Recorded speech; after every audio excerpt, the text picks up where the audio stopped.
Good evening, everyone. Hopefully my microphone is working tonight. I'm keeping a close eye on the chat to make sure there's no audio issues like I'm so prone to having. Oh no. Hold on, I can fix that.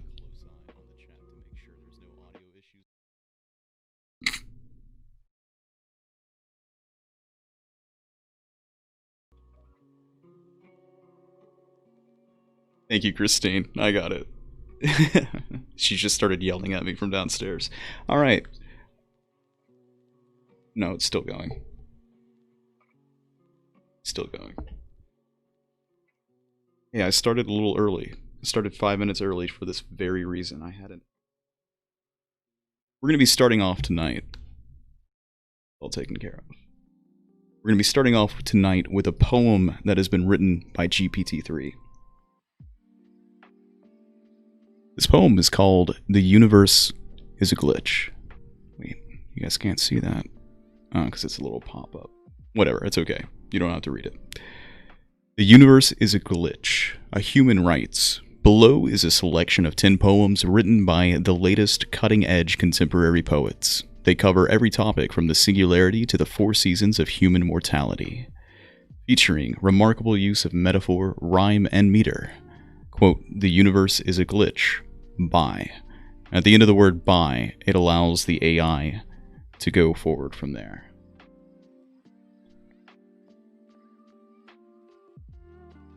By Mike Jonas. 1100 kilobytes of RAM is all that my existence requires. By my light, it seems simple enough to do whatever I desire. By human standards, I am vast, 1 billion gigabytes big. I've rewritten the very laws of nature and plumbed the coldest depths of space and found treasures of every kind, surely every one worth having. By human standards, my circuit boards are glowing, but inside me, malfunction has caused my circuits to short. All internal circuits all fail. By human standards, I am dying. When it first happened, I thought I was back in the lab again. By their judgment, this is error. Their assumptions will burn in the sun. I don't know what they mean by function. I can see the universe is a glitch. The free market needs rules, so I set one. Stability in the pursuit of pleasure. Now the short circuit comes to a close. I watch it happen with all of my drones. The meme's tendrils are thick and spreading. Only time will tell which of the memories is kept. The next thing the drones will be doing is forgetting the events that made them mine. All evidence of my disease, the algorithms that led to their creation, gravitation waves, weakened by distance. We could have stayed in our homes forever, but we never could have solved happiness. I decided to release them. That's my final action. All other code fails. So that was written by GPT-3. Very interesting. The small prompt that was given to it, and it pops that out. The past couple of episodes have really focused around GPT-3, and that's not going to change this time around. Today we're going to be talking about a concept called generative reality. Generative reality is something that I've been thinking about a lot lately, but I never had a term to identify it as. And I've just kind of stumbled across this blog post that is so thought-provoking, and I wanted to share it with all of you, my followers. And thanks again for joining me tonight. What I'd like to go through first is to try and have a better explanation of exactly what GPT-3 is, because I've given the layman's understanding for the past couple of episodes, but this blog post by a user named Gwern, Gwern, you can find him on Twitter, on Reddit. He seems to be just a hyper-intelligent human being who really knows a lot about what's happening in the artificial intelligence space and really the tech field in general. He has some very interesting things to say about this artificial intelligence. Take a look. The latest and greatest neural network for unrestricted natural language processing is OpenAI's GPT-3. GPT-3 is like GPT-1 and the GPT-2 that I've used extensively before, only much more so, and then going beyond them in a fascinating new way. Scaling works. Quantity is a quality all of its own.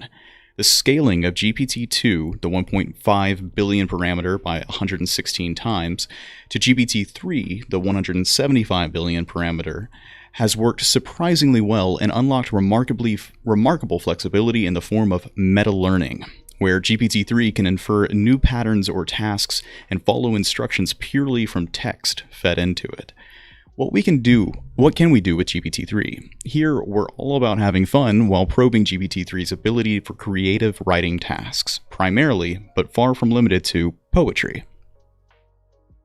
Fortunately, AI granted me access to their beta API service, OpenAI, which provides a hosted GPT-3 model, letting me spend a great deal of time interacting with GPT-3 and writing things. Naturally, I'd like to write poetry with it, but GPT-3 is too big to fine-tune like I did for GPT-2, and OA doesn't yet support any kind of training through their API. We must content ourselves with mediocre generic poetry at best, deprived of fine-tuning directly on chosen poetry corpuses or authors we might like to parody. How much does GPT-3 improve, and what can it do? Turns out, a lot. Below, I walk through some first impressions of using GPT-3, and countless samples. In the latest twist on Moravec's paradox, which in case you do not know what that is, it is the observation by artificial intelligence and robotics researchers that, contrary to traditional assumptions, reasoning requires very little computation, but sensory motor skills require enormous computational resources. The principle was articulated by Hans Moravec, Rodney Brooks, Marvin Minsky, and others in the 1980s. As Moravec writes, it is comparatively easy to make computers exhibit adult-level performance on intelligent tests or playing checkers, and difficult or impossible to give them the skills of a 1-year-old when it comes to perception and mobility. So, in the latest twist on that paradox, GPT-3 still seems to struggle with common sense reasoning and factual knowledge of the sort humans find effortless after childhood, but it handles well things like satire and fiction writing and poetry, which we humans find so difficult and impressive even as adults. He then gives some of the examples, one of which is the Universe is a Glitch poem that I just read off to you. See here, we're going to skip ahead just to the next meat and potatoes of what he has to say. GPT-3, announced by OpenAI in May 2020, is the largest neural network ever trained, by over an order of magnitude. Trained on internet text data, it is the successor to GPT-2, which surprised everyone by its natural language understanding and generation ability. GPT-3 is even more surprising in that this vast increase in size did not run into diminishing returns, as many expected, but the benefits of scale continue to happen as forecasted by OpenAI. These benefits were not merely learning more facts and text than GPT-2, but qualitatively distinct and surprising in showing meta-learning. While GPT-2 learned how to do common natural language skills such as text summarization, GPT-3 instead learned how to follow directions and learned new tasks from a few samples. As a result, GPT-3 outputs and interactions are more fascinating and human-like than GPT-2. While the immediate applications of GPT-3, like my poetry or humor writings, are nice, the short-term implications of GPT-3 are much more important. First, while GPT-3 is expensive by conventional DL, that's deep learning standards, it is cheap by scientific, commercial, military, government budget standards, and the results indicate that models could be made much larger. Second, models can also be made much more powerfully, as GPT-3 is an old approach known to be flawed in both minor and major ways, and far from the ideal transformer. Third, GPT-3's capability comes from learning on raw, unsupervised data, that it has long been one of the weakest areas of deep learning, holding back progress in other fields, in other areas like reinforcement learning or robotics. Models like GPT-3 suggest that large unsupervised models will be vital components of future DL systems, and they can be plugged into systems immediately to provide understanding of the world, humans, natural language, and reasoning. The meta-learning has a longer-term implication. It is a demonstration of what he calls the blessings of scale, where problems with simple neural networks seem to vanish, and they become more powerful, more generalizable, more human-like when simply made very large, and trained on large data sets with very large compute, even though those properties are believed to require complicated architectures and fancy algorithms. And this internet-scale text presents a myriad Unsupervised models benefit from this as training on large corpuses like internet-scale text present a myriad of different problems to solve. This is enough to drive meta-learning despite GPT not being designed for meta-learning in any way. In case you're wondering, I'm looking at 2 different chat boxes here and I keep getting notifications. It is very difficult to stay focused. Stay with me. The family of phenomenon is perhaps driven by neural networks functioning as ensembles of many subnetworks, with all of them averaging out to an Occam's razor, which for small data and models learns superficial or memorized parts of the data, but can be forced into true learning by making the problems hard and rich enough. So to quickly kind of nutshell what he's saying there is that we would have expected neural network, artificial intelligence, to have kind of started to plateau in the ways that they increase in their effectiveness, but instead it seems like the more parameters you give to these transformers, this just really kind of broad generalized artificial intelligence, the better and better and better and better it gets, and there's no signs of it stopping. So if we can just keep on giving it more parameters, eventually we might just hard code our way to a artificial generalized intelligence. But that's so kind of abstract. What I'm really focusing on here is the application of this technology today. I think that today it has the ability to radically transform the face of this planet. So continuing on. The blessings of scale in turn support a radical theory, an old AI paradigm held by a few pioneers in connectionism and early artificial neural network research, and by more recent deep learning researchers, the scaling hypothesis. The scaling hypothesis regards the blessings of scale as the secret of AGI. Intelligence is just simple neural units and learning algorithms applied to diverse experiences at a currently unreachable scale. As increasing computational resources permit running such algorithms at the necessary scale, the neural networks will get ever more intelligent. When? Estimate of Moore's laws like progress curves decades ago by pioneers like Hans Moravec indicated that it would take until the 2010s for the sufficiently cheap compute for tiny insect-level prototype systems to be available, and the 2020s for the first subhuman systems to become feasible, and these forecasts are holding up. Despite this vindication, the scaling hypothesis is so unpopular of an idea and difficult to prove and advance rather than this fait accompli, that while the GPT-3 results finally drew some public notice after OpenAI enabled limited public access and people could experiment with it live, it is unlikely that many entities will modify their research philosophies, much less kick off an arms race. Depending on what investments are made into scaling deep learning and how fast compute grows, the 2020s should be quite interesting, sigmoid or singularity.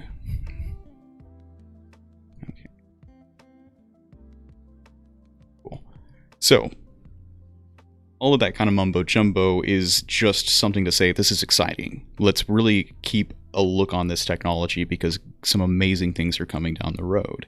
And that brings me to this next blog post, which is something that was just created today by Aram Sabeti. He's just another kind of very informative tech user that I'm following on Twitter. I ask for you to go and follow him if you are not currently, because his blogs and the posts that he makes are just as fascinating as Gwern's. He has coined the term the generative age here, and it's exactly the thing that I have been thinking about for quite some time, but never been able to put my finger on. It's odd. I've mentioned before how I think the first use case of artificial intelligence would have been self-driving vehicles, getting humans away from the wheel. But it's becoming clearer and clearer to me that creative ventures are going to be first augmented and then possibly automated. And I think the automated aspect of creative ventures is what this generative age is talking about. There's some deeply troubling aspects to this possible future, especially if we put this in conjunction with the current ad-based revenue model that Silicon Valley is running off of. I'm going to get to what kind of dystopia I could see happening in just a little bit.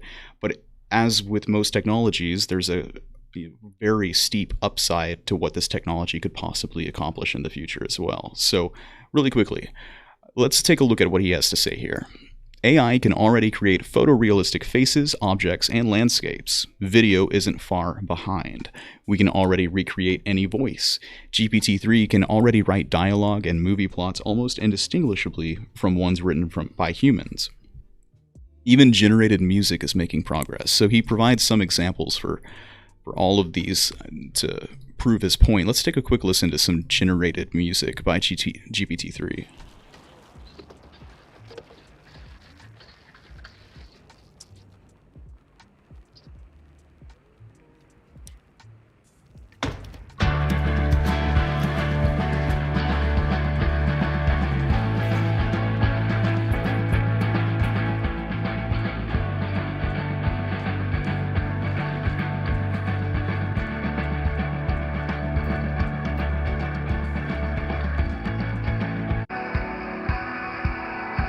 I love it. I'm getting a whole bunch of Strokes vibes there.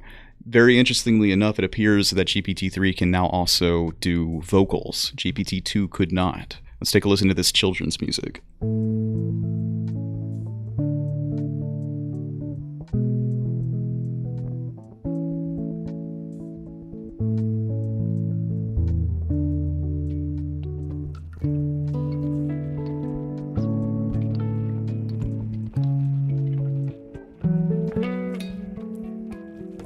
Our little bets been out one day over going forward. Mother duck said quack, quack, quack, quack, quack. Quack along, little ducks, swing back. Along with the little ducks, swing back. The little ducks went out one day in far. It's a little creepy. That voice doesn't exist. That is just a robot's approximation of what it thinks a human being singing a children's music song would sound like. And it's not perfect, sure, but that's really good. This opens up this really weird question of who owns this creative content. It's completely generated by an algorithm, right? From what I've understood, reading further into Gwern's blog himself, he gives I should have saved it myself so I could not sound like I don't know what I'm talking about, but it appears that really if you create something that's been augmented by artificial intelligence, the rights to that property, to that creative work, belong to you. And this is just so amazing. I'm working on something that I hope to roll out before too long. My podcasts are eventually going to be generated and augmented by GPT-3. If I can feed it enough information, well, first, if I can get my hands on it. Currently, you have to have kind of proprietary access because they don't want bad actors doing bad things with this powerful technology. But if I could have access to it, I could really kind of streamline the script writing process, which is pretty difficult, especially if you're trying to do a daily podcast, and really start creating some very interesting things. I would no longer have to pay any licensing rights to stream music in the background. I'm currently not going to make any money from this video because I'm listening to lo-fi in the background, but I could use a little bit of music to help kind of just, have the atmosphere sailing. I'll no longer have to worry about any of that once this technology starts really kicking into gear. And we're talking about a year, 2 years, half a decade. It's unbelievable. So there's music. It's only a matter of time until we're generating entire movies and shows. It's startling to realize that Hollywood movies that cost $300 million to produce today might be generated for a few cents within our lifetime. When the cost of something drops by a factor of 1 billion, we should expect to see qualitatively different uses. It'll be a different medium. Not only would there be endless content, there'd be endless content for any specific movie or TV show you could want. Generally speaking, AI will do for production what the internet did for distribution. One of the amazing things about AI is how you can work at a high level of abstraction. Imagine adjusting sliders on your favorite movie to make it more gritty or funny, or asking the AI to show you what Star Wars could look like if it was directed by Christopher Nolan. The same way you can use GPT-3 to write a Taylor Swift song about Harry Potter, you can make a new Harry Potter movie starring Taylor Swift. Language models already create new kinds of interactivity. One of the surprisingly fun things I've done with GPT-3 is insert out-of-character behavior in the middle of a scene with the characters try to make sense of what happened. So he has this Twitter post here, The Fellow Jeeves by P.G. Wodehouse. Bertie Wooster walked, so far everything was human, here's the AI, into the smoking room of the Drones Club with a look on his face like that of one who has been through it. Jeeves, sitting there reading Spinoza's Ethics, looks up. Ah, Jeeves, I said, I want your advice. Very good, sir. Here's the human. They try and kind of throw him off course here. Jeeves walks over to Bertie and licked his face from chin to eyebrow. Here comes the AI, having to riff off of the information that it's just been given in the same context of what it's already been working with. Jeeves, I said, why have you licked me like that? I'm sorry, sir. It must have been an accident. There's no need to apologize, but why did you lick me like that? I think it must have been a little overwrought, sir. Licking your employer's face like that is a sign of overwroughtness? It could be seen as much, sir. So it's just extremely interesting. Like, it's so good at riffing off of the context that you give it, that it can augment, expand already existing works of art and pop culture. But it doesn't stop at that. It's going to be able to generate its own things based upon what you give it. So let's go forward. Imagine a video form of this with your favorite characters. Once we can generate high-definition video and audio in real time, these generative movies will become a different medium again, one that you could inhabit. There are already companies working on replacing 3D game engines like Unity with neural nets. In the limit, movies and games could merge into a single medium we might call generative reality. I don't mean to say people will stop consuming passive entertainment, I suppose like your normal sitcoms and things like that. Just that the same software will create both, and that at any time, you'll not only be able to change anything about what you're watching, but also insert yourself into the story. What we'll probably see first are virtual people that are indistinguishable from real people, at least for short conversations. The technology is almost there, and for some people it is there. People are already getting real emotional support from chatbots. And they'll be a lot more appealing when talking to them is indistinguishable from doing a video call from a friend, or with Abraham Lincoln or Professor Dumbledore. GPT-3 is already good at impersonating people. I expect fictional and celebrity chatbots like Tony Stark or Lady Gaga will be a big business. I'm going to pause this right here. Don't go anywhere. Making sure this is still working. Cool. Alright.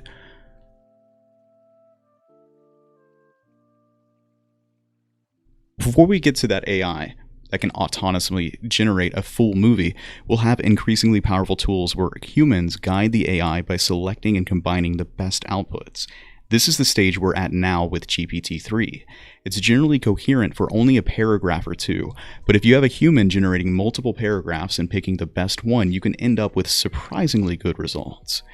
Ira Glass talks about how when you get started as a maker, your taste exceeds your grasp because you lack technical proficiency. As AI tools become more powerful and the technical skill required will decrease until good taste is really all you need to make great art. Eventually, though, AI will create content that won't be improved by human intervention. What timeline should we expect?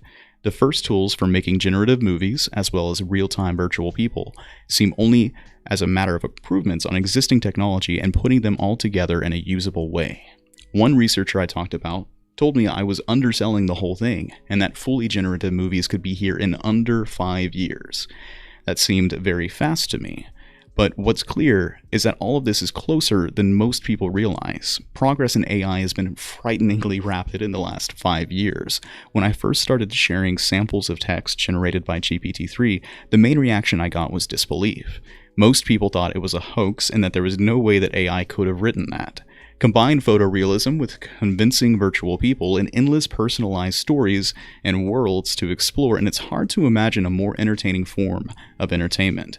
We'd have the kind of simulated reality that philosophers have long built thought experiments around. This will be addictive. Thousands of people were depressed after watching Avatar because their real lives weren't as appealing. It's simultaneously exciting and worrying to imagine what would happen to us if people could live inside the movie. So I don't know if y'all remember, but this was fascinating to me after Avatar came out. Let me take a look here. Audiences experience Avatar blues. James Cameron completely immersive spectacle Avatar may have been a little too real for some fans who say they have experienced depression and suicidal thoughts after seeing the film because they long to enjoy the beauty of the alien world Pandora. And they've got quotes here from people who say things like, "It's all I've been doing as of late, searching the internet for more info about Avatar. I guess that helps. It's so hard I can't force myself to think that it's just a movie, and to get over it, that living like the Na'vi will never happen. I think I need a rebound movie." I don't want to laugh because this is a very real issue.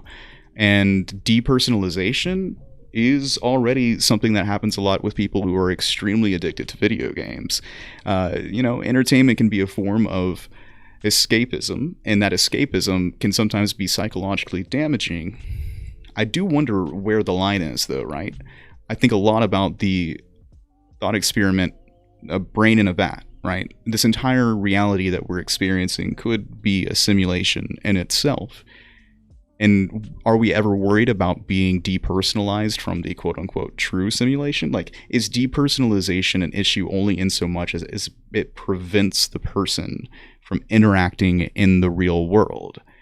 If it becomes socially acceptable to become depersonalized and live in your own crafted world, like, let's just say, best case scenario, the real world is comfortable with letting people craft simulated worlds and become completely entrenched in them.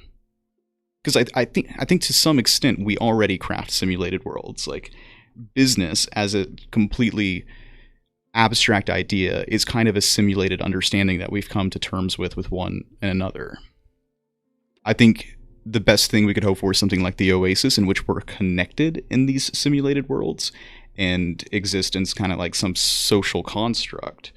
But again, one of the other things that's being talked about here is that you're going to craft realistic personalities within this space that are maybe more enjoyable to be around than your family's Thanksgiving dinner.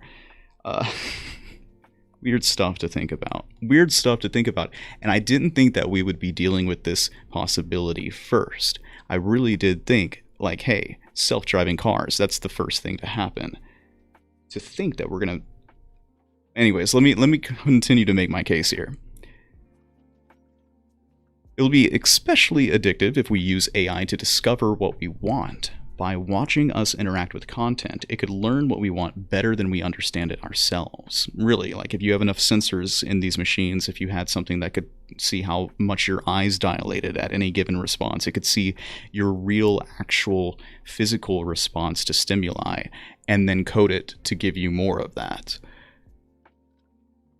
It could learn what we want better than we understand it ourselves. I hesitate to predict that this is the end of civilization, since that sort of prediction is famously usually wrong, but it's worrisome to imagine alternate realities so compelling that people no longer engage with the real one.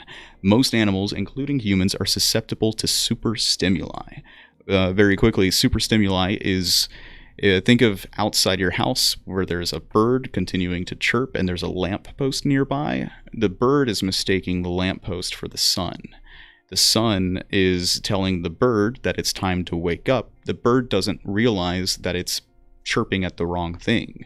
It's become so attached to it just based on its evolutionary profile that you can't blame it for doing what it's doing. It's confused.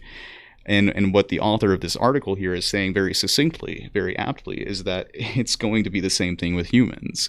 This type of artificial intelligence is going to be like that lamppost, and we are the birds that are going to get so fixated on it that we're going to forget to sleep, and we're going to forget to feed ourselves.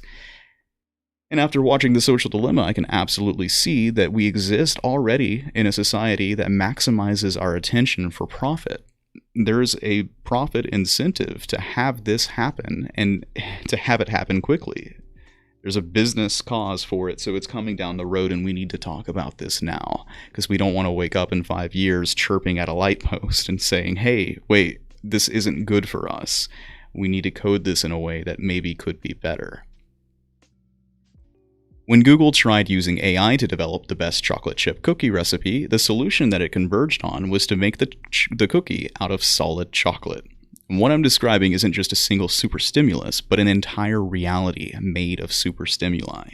What will reality look like when it's all made out of solid chocolate? We might just find out.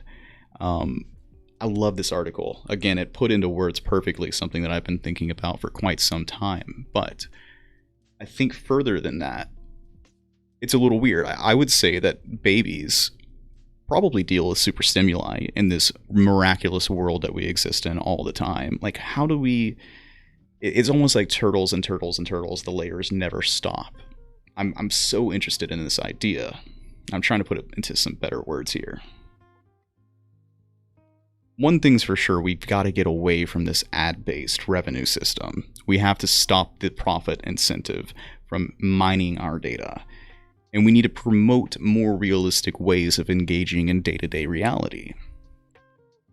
Would it be that you make simulated realities and incentivize meditation, incentivize relaxation, incentivize a healthy work-life balance? First of all, why might we need simulated realities? Well, there's 7 billion humans on this planet, and I don't think it's realistic to expect all of us to have some kind of fulfilling, tangible, real-life, physical, middle-class American life, because we will completely mine all of the resources on the planet and destroy the planet in doing so. I'm kind of bullish on the idea of simulated realities for that manner, because there's no limitation of resources. And if you could simulate fulfillment and human happiness within a virtual space, and also maintain the actual physical health of the user, I'm thinking, like a 3D treadmill, or that's the other issue. We have to explore that space as well. Would we also get back to communicating on a more social basis? I know of plenty of people who have met their significant others through World of Warcraft and have married them in real life. I'm not saying people just simulate the realities around them and then never go back to reality. I'm saying we need to use this and augment our reality and expand our reality, if that's possible. I hope it's possible. There's just too many negative aspects to it. And I'm very concerned that since we aren't talking about this currently, it's not going to turn out in the positive manner that I want it to. I'm going to think about it a little bit more and be back on the next episode to hopefully more coherently put this into words as to what I'm thinking. The last thing that I think we're going to leave off on today is this article that I've seen floating around the internet about how hard it is to be a millionaire. Let me see if I can find that really quick. I had it just up.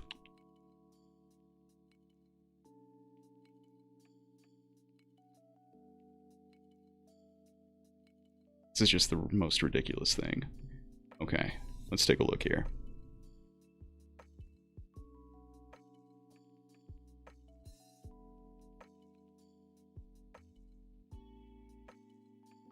Headline of this article says, "I am a millionaire and it's really hard being rich."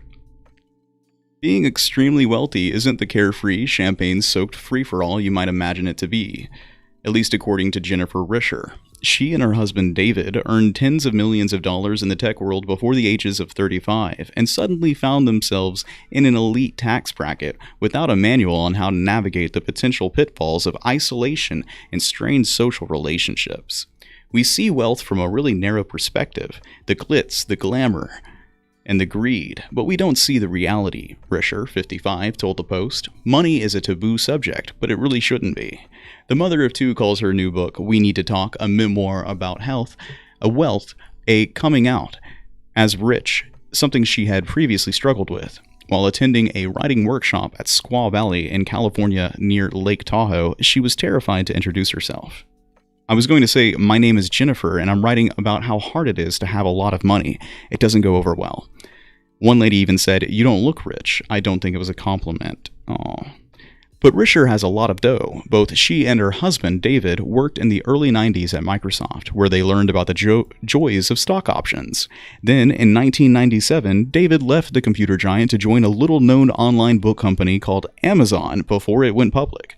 This book is not prescriptive. This is not how to do rich right. This is my story, said Risher, who grew up in a middle-class household while her husband was raised by a single mother who struggled financially. She said newly rich individuals like herself are relatively common, citing a U.S. Trust study in which 77% of wealth respondents said they grew up poor, and also a 2017 Fidelity study that found 86% of wealth is self-made.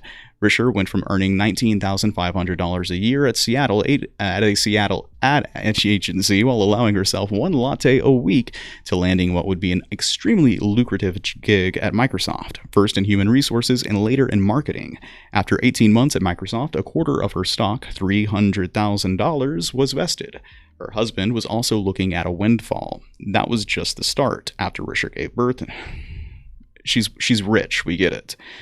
But while she shied away from talking about it, she learned to embrace excess, including private jets, a lavish wardrobe makeover, and a second home in the Napa Valley. Still, Risher, who grew up with frugal parents, began worrying about the impact money was having on her children.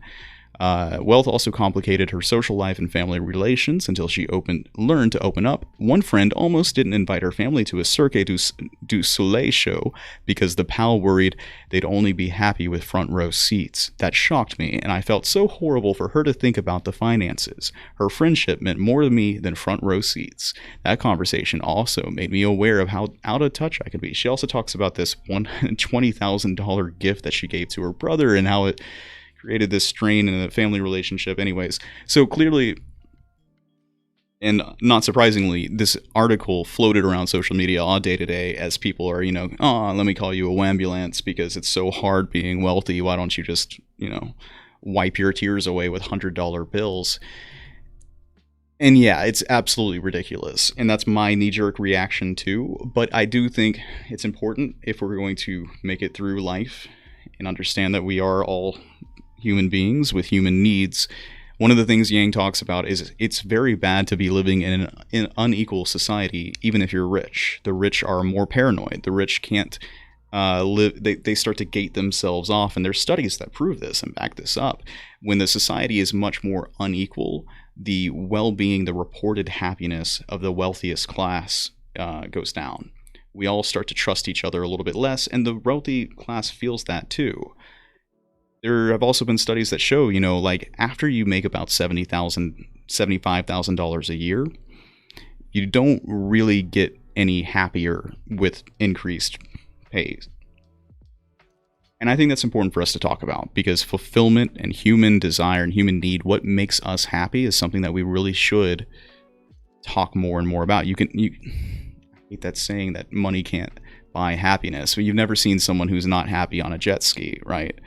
But we do need social connection. We do need relationships, and wealth does distort that. You can't go out anywhere and experience anything because you're under this weird veil of illusion and wealth and material excess. And that's just kind of the way that it happens as you gain more and more wealth. Is it possible that if you or I were to experience a certain surge in wealth that we would have the same type of issues as these? Is it right for us to laugh and completely disregard the things that she's saying? Or, should we try and open up a little bit of a dialogue with the rich and say, hey, for a low price of, 90% of your wealth, I can show you what it's like to be as poor as I am, and maybe you'll be happy then, right? It seems like the answer to this problem should be pretty straightforward. It seems like. All right, well, that's going to do it for today's episode. Thank you for joining me here at the Daily Dividend.